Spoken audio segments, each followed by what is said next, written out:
Yes, people, welcome back to the Magpie Channel TV. And as I was just about to get some transfer news brought to you about Target, Longstaff, Almiron, all of those names, no incomings. Surprise, surprise, unfortunately. Not yet anyways, a few days to go. Looking unlikely. However, we will talk about that briefly towards the end of the video because there's been a bombshell exclusive article that has been brought out by the Daily Mail. Bombshell, if I went dramatic there? Maybe, but it's obviously the hot topic, isn't it? The one that we're all waiting for is the official announcement on the future of St James's Park. Will it be an expansion? Will it be a new stadium? And Craig Hope's delivered this one, and it's the old paywall special. So for you lot who don't want to pay for the article, I'm here to bring you the news and what the plans are. So the project plans uncovered are the capacities for St James's Park and the new bubble wrap arena, with industry leading architects behind Anfield upgrade in the running for the design of the new St James's Park or the development of the current one. The drawings of how the new projects would look have been sent to staff inside St James's Park. Here they reveal all the details on how fans will be affected, which is obviously what we're going to get into in this article. And shout out the Mail, shout out Hope for this one, these exclusives that he keeps banging out. So let's bring it to you now. Newcastle are set to engage architects to lead the redesign of St James's Park or a new build on nearby Leazes Park. There's the interesting one in it. Put my head on the line, I still do believe it'll be a new stadium. Listen, could be proved wrong, but I just think that's the way the club are going to go with it. And as I've said before, I do think it'll be in Leazes Park. Where the car park is there in the corner behind that into Leazes Park, that's where I believe we will build a new stadium and where Newcastle will play. But that's just my opinion on that one. But these are saying here, two proposals are now being thought out by the club behind the scenes as new plans have been drawn up and presented to their staff at St James's Park. The announcement is expected to come around March time. It's London-based KSS that have been working with Tyneside architects Ryder, and they have met with the club. Drawings of how the two options would look have been produced and seen, as I said before, by staff inside St James's. The Mail are saying that the plans that the club are currently working to would see St James's expanded, so the current St James's Park would be expanded to 60,300. That would be the capacity if they were to expand the current stadium, 60,300 seats. While the new stadium, the one on Leazes Park, which these are saying here, would hold 70,000 seats. A 70,000 capacity in a new stadium compared to the current St James's Park getting a facelift up to 60,300. So you're talking pretty much an extra 10,000 seats in a big shiny new stadium, or expanding our current historic home to 60,000, just over 60,000, so an extra 8,000 or so from what we've got now. Some of the drones for a new stadium are said to have a bubble wrap style design around them. Some parts of the stadium would not change dramatically in terms of looks, even though there would be extensive work throughout. And the extra seating would be accommodated in a redeveloped Gallowgate end, as we've seen before, where we're going to kind of lift the Gallowgate, have the road maybe running underneath. We've seen loads of designs before, we've did loads of videos on it on the channel in the past, so you can check them out. But a redeveloped Gallowgate end would be the way we do get an extra 8,000 seats at the current St James's Park. Because as we know, the East Stand is untouchable because of the grade listed buildings in the East Stand, obviously behind that. So that's the difficult one. Unfortunately, because I would love to just build the East Stand. In an ideal world, you would just build up the East Stand, wouldn't you? Just like the Leazes and the Milburn stand, you'd have that all the way around, nice big glass stands all the way around, and then that would be happy days. Everyone's a winner. So we can't do that though with the East Stand grade listed buildings there. So we're gonna have to look just towards the Gallowgate, because again, what's it gonna look like? Because already for me, the East Stand looks out of place sometimes. I love that it's old school, traditional, but it looks tiny when you're there in comparison to the rest of the stadium and the stand, how built up they are. And if the Gallowgate's built up even more, you're going to have that same problem. The Mail understand a formal announcement regarding the direction the club will take could yet be delayed until close at the end of the season. Wow, see, I hadn't read that part of the article yet.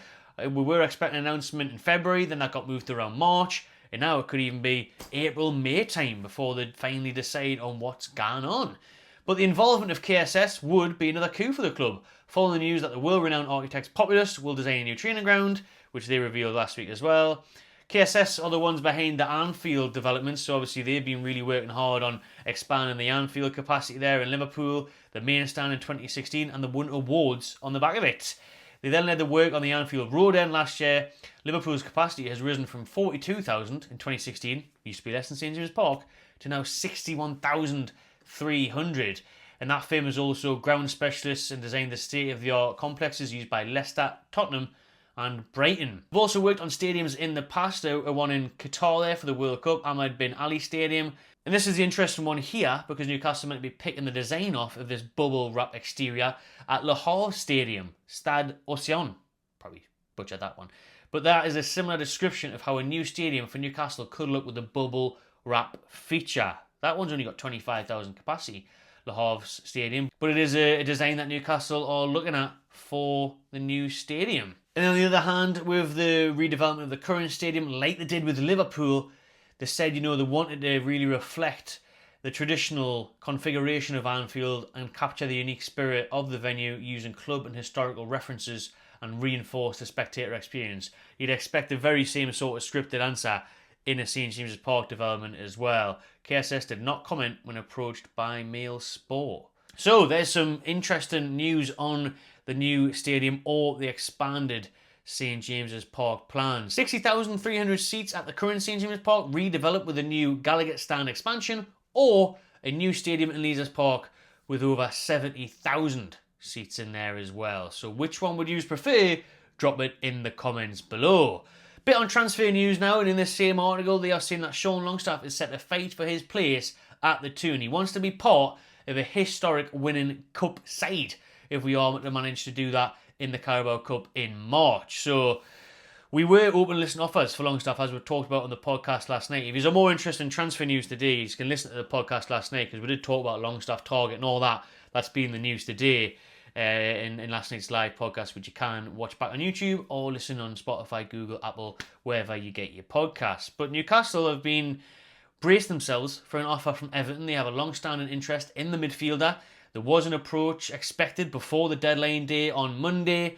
However, Longstaff's told Newcastle Chiefs that he wants to stay at his hometown club and fight for his place. Longstaff does have a contract at the Toon to 2026. And today finally saw the completed move of Miguel Almiron returning to former side Atlanta United in the MLS. It's all official now. It's all announced by the club that the £10 million sale has gone through. Good luck to Miggy. All the best for the future. We'll never forget the PSG goal and the purple patches he had. So best of luck to Miggy back there in the States. Are Newcastle going to get a replacement? Apparently not before Monday's deadline, but wait and see if there's any developments on that. But he hopes so, because it's a risk with Barnes being out. Someone else is going to have to fill on that right-hand side if Murphy got injured, or if he's playing Jacob Murphy every week. It's a big ask. There continues to be talk of possible exits for the likes of Matt Targett. He's linked with Leeds today. Apparently, he's in advanced talks, according to some reports. However, other ones have came out and squashed that and said he's not. Leeds might be interested in a loan or an obligation to buy, but definitely want to keep an eye on as Newcastle are trying to shift out Targett, who, as we know, is on big wages, £100,000 a week, and not getting any football. So Newcastle are definitely open to selling Targett before Monday's deadline. Lloyd Kelly, again linked with other clubs today. Dortmund and Marseille are now after Lloyd Kelly. I'm thinking, are we missing something here? Is Lloyd Kelly actually class or what? Because he could have went to Juventus. They didn't want to pay enough for him. We were holding out for about, 18 million? They were only offering about 11, 13 million. Same story over there in Turkey with Fenerbahce only offering below 10 million for him. Now Dortmund and Marseille are interested. Lloyd Kelly could still be one to move again like Matt Targett, another defender, not getting much action and on big wages. And Kieran Trippier also linked with the move as well, as he seems to be every January now. And like Turkey and other countries are keeping an eye on him, and they might whack in a late bid for the right back. On potential incomings then, only one name that's really gathered pace in the last day or so is Bayern Munich forward Tell. He's available for transfer in the coming days, which led some supporters to wonder if the Toon would be interested, especially since apparently there is a loan to buy deal option. However, according to the Mail, nothing they've heard would suggest the Magpies are in the running for the 19-year-old, and while the loan deals have been looked at elsewhere, which is interesting because we never seem to do loan deals anymore, apparently we have looked at loan deals elsewhere. It's a great way to get around the FFP and PSR, isn't it? You're not putting a big upfront payment there, and you're not really having a great deal of costs, especially if we do a Lewis Hall special where it was a loan to buy obligation. However, the cost and quality of the player on offer remains unlikely to happen on that potential move for Bayern Munich's Tell. Now, Man United are the ones that are apparently leading the race for his signature. I wouldn't mind him. I think he's a quality player, to be fair. Good forward. But it looks like Newcastle aren't going to be the ones making a move for him. I think that's enough. I think that's enough for this video. But went on for long enough. So I want to hear your thoughts about it then once more. New stadium or upgrade St James Park? Let us know in the comments below. Please do give this one a like if you enjoyed it. Subscribe to the channel if you haven't already. And enjoy yourself.